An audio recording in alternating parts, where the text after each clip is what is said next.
Tem uma boa notícia hoje, então, o governo pode alegrar o governo, porque numa ata divulgada hoje pelo Comitê de Política Monetária do Banco Central, essa ata afirma que a continuidade da queda da inflação pode possibilitar a queda dos juros no começo de agosto, então era aquela sinalização que o governo esperava.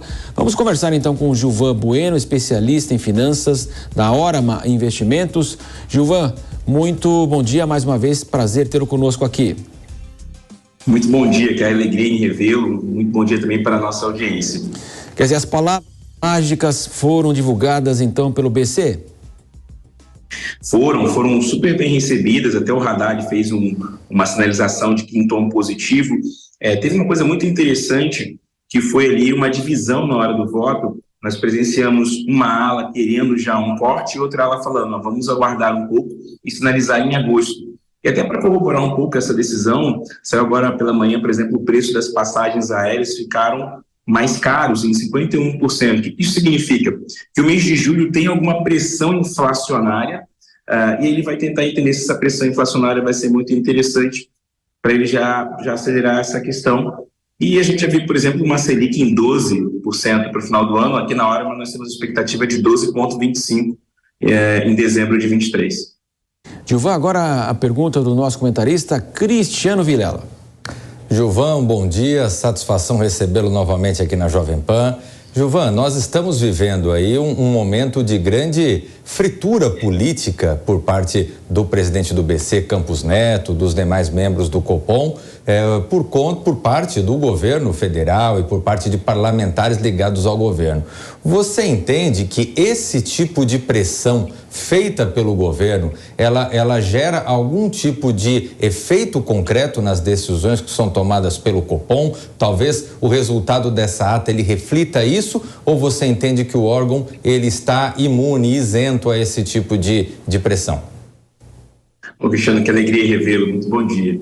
Olha, ótima pergunta para a gente analisar as falas de três grandes personagens. Acho que a gente tem que ficar, como a ata atualmente ela é muito bem escrita e é muito clara, né, Cristiano? No passado a gente tinha que tentar entender a vírgula, hoje em dia não é mais possível, mais preciso.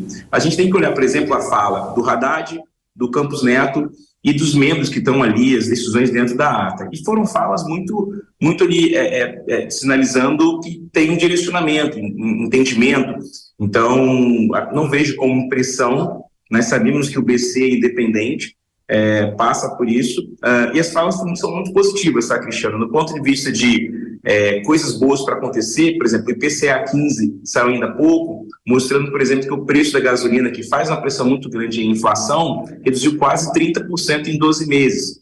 A gente esperava um IPCA 15 um pouco menor, né, mas, entre alguns analistas, mas ele vem tipo 0,04, uma alta bem pequena, Cristiano, mas mostra que, por exemplo, os preços estão arrefecendo. O IPCA 15 ele está em 3,40, então, ou seja, vem vindo para o centro da meta, e se em agosto acontecer esse direcionamento, vai ser importante.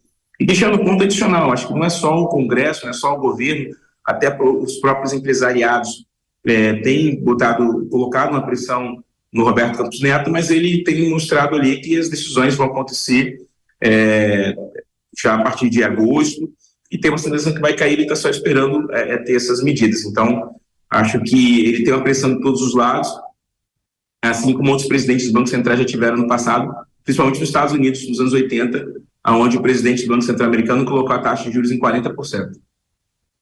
Quinta-feira também é uma data importante, o Conselho Monetário Nacional vai discutir, né, as metas de inflação. O presidente Lula já reclamou também, dizendo, olha, se a meta está muito baixa, de repente a realidade é diferente. Existe alguma expectativa de mudança das metas que hoje estão estabelecidas para 24, 25, 26? E se houver essa mudança do Conselho, qual que é a sinalização que fica justamente para o mercado?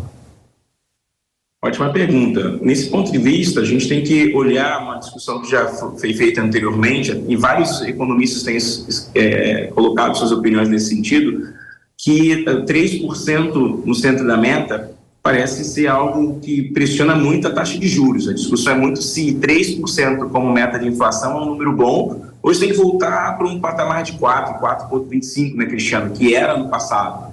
Eu acho que a discussão vai ficar se é 3 ou 4.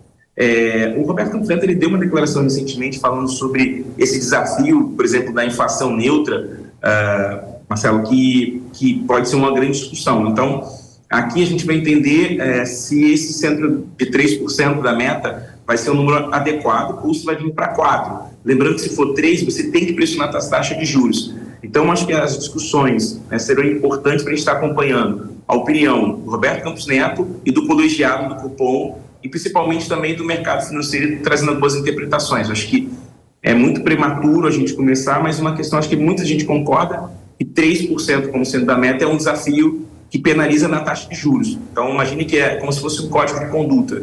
Se o código de conduta fala que você tem que estar em 3% da meta, você vai ter que fazer todos os seus esforços para levar para 3%. Então, você não pode ter aqui, por exemplo, um achismo. Você tem uma metodologia que fala, olha, para chegar a 3%, tem que deixar os juros em tal patamar. Então, acho que essa discussão é a mais relevante para a gente entender o corte de juros. Gilvan Bueno, especialista em finanças da Orama Investimentos, mais uma vez aqui conosco, avaliando todo esse cenário econômico. Gilvan, um grande prazer tê-lo aqui e até a próxima. Para você, nossa audiência, uma ótima semana. Para você também, para todos. Vamos